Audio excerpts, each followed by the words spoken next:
Halo semuanya, selamat datang di channel ini. Topik yang kita akan bahas untuk kali ini adalah pertumbuhan dan perkembangan hewan. Apakah kalian memiliki peliharaan? Jika iya, maka masih ingatkah kalian waktu ia masih kecil? Bagaimanakah penampilan sekarang? Saat sudah tumbuh besar, setiap makhluk hidup akan tumbuh dan berkembang. Hal ini juga berlaku dalam dunia hewan. Jadi, bagaimanakah hewan tumbuh dan berkembang? Dan apa perbedaannya antara pertumbuhan dan perkembangan? Tonton video ini sampai selesai. Ingat untuk subscribe untuk konten menarik lainnya. Pertumbuhan adalah proses penambahan ukuran suatu makhluk hidup. Pertumbuhan ini bersifat irreversibel atau tidak dapat kembali ke ukuran semula. Selain itu, pertumbuhan bersifat kuantitatif, yang berarti pertumbuhan ini dapat diukur. Sedangkan perkembangan adalah proses makhluk hidup menuju dewasa. Perkembangan ini bersifat kualitatif, yang berarti tidak bisa diukur secara ilmiah. Perkembangan ini meliputi perubahan sikap dan juga perubahan fisik pada suatu makhluk hidup. Ada beberapa faktor yang memacu makhluk hidup untuk tumbuh dan berkembang, yang dibagi menjadi dua faktor, yaitu faktor internal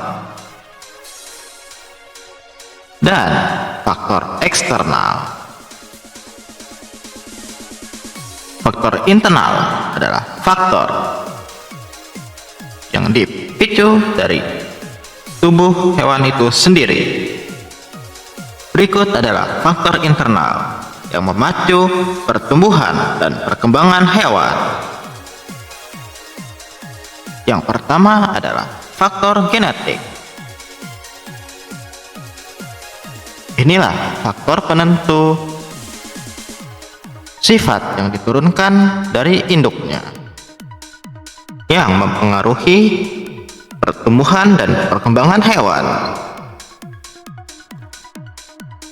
Selanjutnya ada enzim,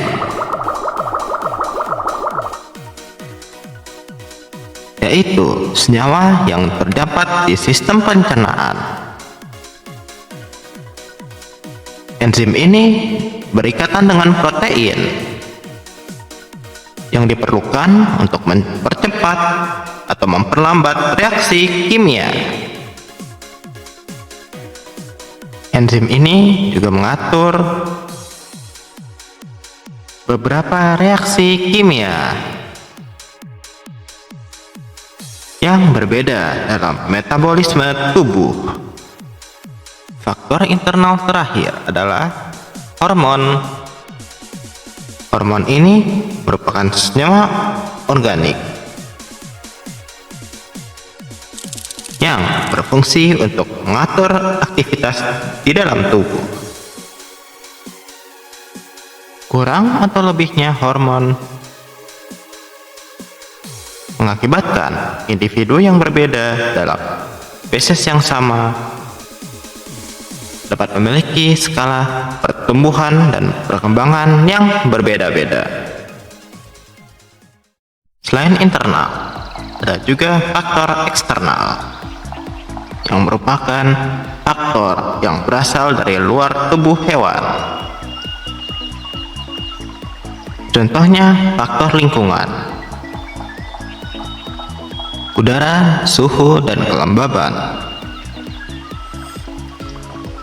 Semua mengaruhi pertumbuhan dan perkembangan hewan. Contohnya yang dipengaruhi oleh suhu adalah penentuan kelamin pada bayi aligator. Jika suhu perairan di sekitar sarang dingin, maka aligator betinalah yang akan menetas. Sementara jika hangat, aligator jantanlah yang akan menetas. Selain suhu, ada faktor lain, yaitu air. Dalam proses metabolisme, air berfungsi sebagai media dan pelarut, juga membantu pembentukan dan perbaikan sel. Air juga menjadi media perkembangbiakan beberapa hewan, misalnya capung dan katak racun. Air yang bersih dapat menjadi sarana untuk capung meletakkan telurnya, dan untuk perlindungan. Katak racun menggendong kecebongnya dan membawanya ke kolam air yang tergenang di tanaman tertentu. Faktor eksternal terakhir adalah makanan. Tergantung makanannya, hewan-hewan dapat memperoleh unsur-unsur dan nutrisi. Unsur-unsur dan nutrisi ini dapat mempengaruhi faktor internal, misalnya hormon. Beberapa hewan akan mengalami perubahan wujud melalui proses yang disebut dengan metamorfosis. Apakah itu sebenarnya metamorfosis? Sebelum itu, jika kalian merasa konten ini menarik, maka like-lah video ini. Metamorfosis adalah proses perubahan wujud suatu hewan. Seiring hewan itu tumbuh dan berkembang. Selain perubahan fisik, metamorfosis juga mencakup perubahan perilaku dan habitat. Contohnya seperti beberapa amfibi, seperti katak dan salamander. Pada saat kecebong, mereka tinggal di air, dan pada saat dewasa mereka dapat hidup di darat. Ada juga beberapa salamander yang menjadi kanibal saat beranjak dewasa. Berdasarkan fase-fase yang dilalui, metamorfosis dibagi menjadi dua, yaitu metamorfosis sempurna dan metamorfosis tidak sempurna. Masih perbedaannya, metamorfosis tidak sempurna dimulai dari nimfa, setelah netas dari telur. Nimfa ini adalah fase larva yang menyerupai bentuk hewan dewasa. Selanjutnya, nimfa yang akan beranjak dewasa akan terus berganti kulit hingga menjadi hewan dewasa.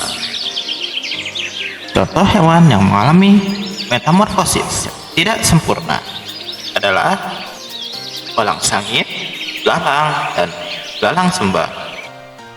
Sementara metamorfosis sempurna dimulai dari fase larva yang memiliki perbedaan signifikan dibandingkan yang sudah dewasa. Larva ini akan terus tumbuh dan berkembang. Pada saat cukup nutrisi, larva ini akan masuki fase berikutnya, yaitu menjadi pupa atau kepompong. Fase ini adalah fase dorman, yang dimana hewan tersebut tidak makan atau tidak minum. Setelah waktu berlalu,